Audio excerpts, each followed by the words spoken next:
We're going to take a look at the second installment of the factoring tree and the steps that we go through in order to factor a polynomial down into its component pieces. So this one's on difference of two squares. We're going to learn the basic versions of the difference of two squares, then we'll look at a little bit more complicated ones. But just as a general overview, we now have a list of two things. We have two tools in the toolbox once we get done with this one. The first one was called to undistribute. You should always do that first, even though we're getting into the second tool in the toolbox of factoring. You should always try to undistribute first. Remember, you go back through your list until you're sure you're done factoring. Undistribute is the first step in the process, even before we begin with differences of two squares. You always look to undistribute first. The second tool in the toolbox is called a difference of two squares. That is a very specific format that we'll try to find and understand where it comes from here in just a minute. Right, the first thing is I want to take a look at the basics of, I've got several problems here, 6 problems here, and I've got 2 setups just to let you know what a difference of two squares does not look like.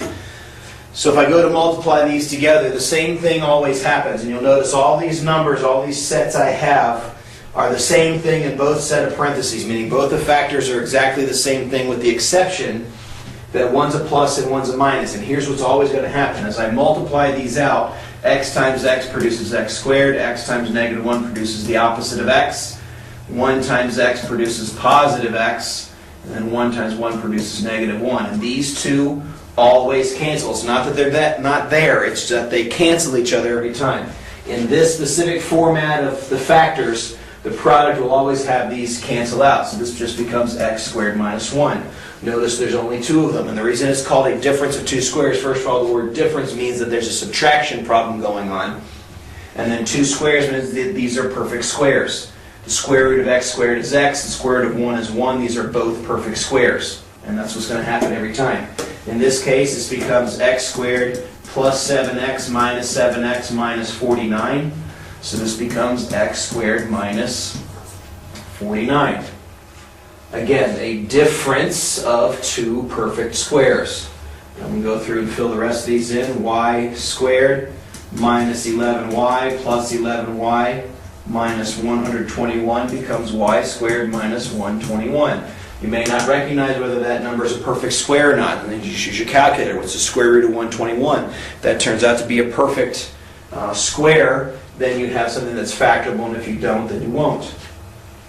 This one, even though it has x's and y's in both spots, this becomes x squared minus xy plus xy. Those will cancel again. Minus y squared, so this becomes x squared minus y squared. So the pattern's really easy. It's the subtraction of 2 and only 2 perfect things that are perfect squares. Right? Next one got a little bit more complicated. This becomes 4x squared plus 6x minus 9. So 4x squared minus 9. It's still a difference of two squares because 4 and x squared are both perfect squares, difference, and then 9, of course, is a perfect square. And the last one's going to turn out to be 3. Sorry, not 3. This is wrong. It's going to be 9. X squared minus 49 y squared. Again, a difference of two squares. Okay, so this process to undo this is actually really, really simple. When you check for distributing, which we're not going to do in any of these, so those will be on the next screen. These are all perfectly differences of two squares. You come to this and it's always the same pattern. You have two things separated by a subtraction sign, and both things on each side are a difference or are perfect squares. So I come to this and I say, okay, I can't undistribute. So then I check to see, well, is it a difference of two squares? Yes, it is a difference of two squares. So this always factors into the square root of the first one plus and minus the square root of the second one. I'm done. And the check will work, of course, by the way. Now, normally, like on your worksheet or your test, you're not going to be given this first set to multiply and then to take them apart. The problems are all going to be these. What I want to do is show you where do they come from to produce this, so then how can I easily undo that? That's the point of what I just did there on that last screen. Right here, Is there something I can pull out? The answer is no. Perfect square minus perfect square. So perfect square plus one minus the other. That simple. Difference of two squares. Is there something I can pull out? No. Difference of two squares? Yes. Square root of y squared is y. Square root of 121 is 11. Plus 1 minus the other. It doesn't matter which one's the plus and which one's the minus because it's a multiplication problem. Is there something I can pull out? No. Is it a difference of two squares? Yes. X plus y, x minus y. Alright, hopefully you're catching on here. Something I can pull out, meaning undistribute. The answer is no. Is it a difference of two squares? Yes. 4x squared is a perfect square, it becomes 2x and 2x. 9 is a perfect square, becomes 3 and 3. Plus 1 minus the other, and it doesn't matter what order they go in, so I did them backwards there. Is there something I could pull out, meaning undistribute? The answer is no. Is it a difference of two squares? Obviously. Square root of 9x squared is 3x. Square root of 49y squared is 7y. 3x, 7y, plus 1 minus the other. Alright, and then I threw in two more examples here that we didn't multiply out to get here. This one says x squared plus 9. It's not a difference of two squares. Is there something I can undistribute? The answer is no. Is this a difference of two squares? The answer is no. So this one is prime because I cannot factor it. You'll notice those patterns I had, plus 1 minus the other, always produced a negative sign. That's why it's called a difference of two squares. This isn't a difference. This is a sum of two squares. That is not factorable. Even though they are both squares, the fact that there's a plus in the middle destroys it. This one's prime. And then I threw in this last one, 3x squared minus 11. I'm not sure you can see that very well, but the 3x squared minus 11, there is nothing I can undistribute. 3 is not a perfect square, neither is 11. So even though this is a difference, and even though x squared is still a perfect square, I cannot factor this one because the 3 and the 11 are not perfect squares, so this again would be written as being prime. Alright, so there's that screen. Now let's take a look at a little bit more complicated versions, but still not a big deal. Alright, my more complicated version starts off here.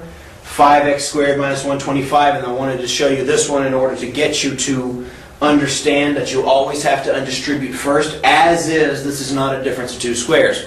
However, if I undistribute first, which is what you should always do, and I mean always, literally always, try to undistribute, I can factor out a 5. This becomes 5 times x squared minus 25.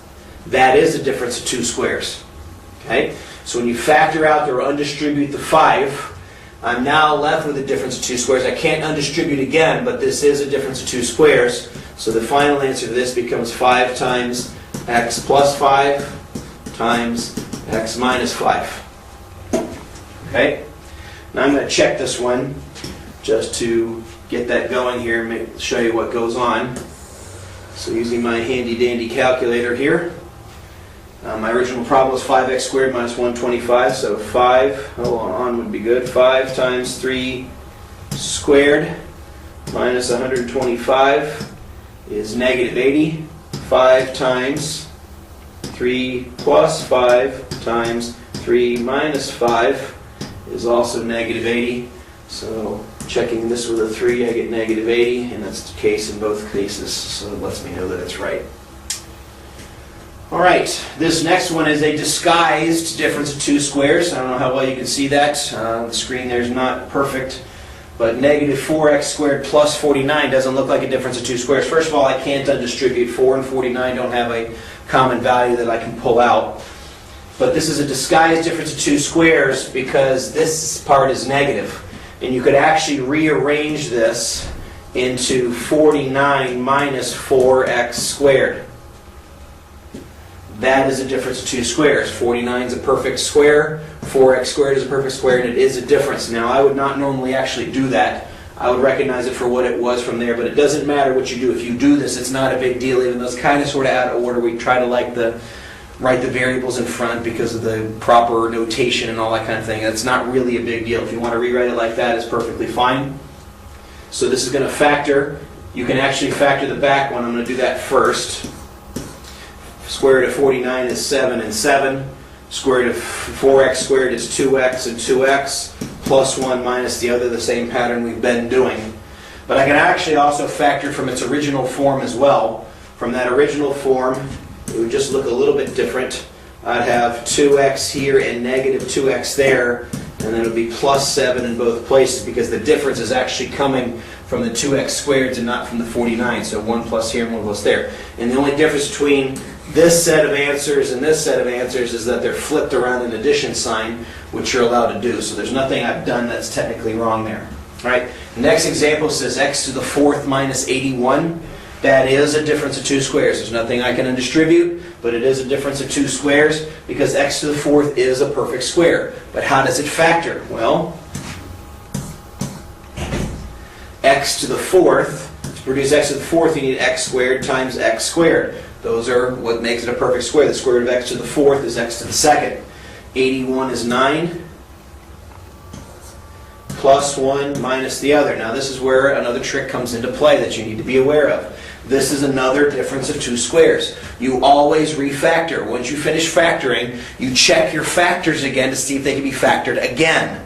That to be the case for the entire unit. It's not just for this particular thing. So when I factored this one, this cannot factor again. This is a sum of two perfect squares, unfactorable. But x squared minus 9 does factor. Okay, so now I'm going to go back this way. So the real answer to this thing should be x squared plus 9. And then I'm going to factor this as a difference of two squares, x plus 3, x minus 3. And that is the actual answer to that question. That's one of the ones I wanted to do, the more complicated ones. All right, then this one is actually similar to one I did a minute ago. This is already a difference of two squares as is. There's nothing you can undistribute. This is really kind of simple. I just wanted to show you that it can be backwards in terms of the variables, 4 here and 4 there, and then plus 5y here and minus 5y there, and that's your answer. And then I had one with two variables in it, 7x squared minus 49. 7 is not a perfect square. 49y squared and x squared all are, but the 7 is not. Well, I forgot a step. Remember I told you, you have to undistribute first. So when I undistribute, this becomes 7 times x squared minus 7y squared, and then I factor it again, but I can't, because x squared minus 7y squared, 7 is not a perfect square. This is actually the answer. All I can do on that one is undistribute, even though it's really close to, the numbers are really close to being a difference of two squares, they're not. It's not a difference of two squares, so even after I take the 7 out, there's nothing more I can do. So that's all the factoring that I can do on this one, which is just an undistribute process. All right, that was a quick lesson, kind of a whirlwind going through how we do differences of two squares. It's the second step out of 5 in your factoring process that you're going to be learning throughout the course of this unit. If you have any questions, make sure you talk to your teacher and ask them about anything that you may not be understanding. Make sure you get this practice done and do it well. So until next time, see ya!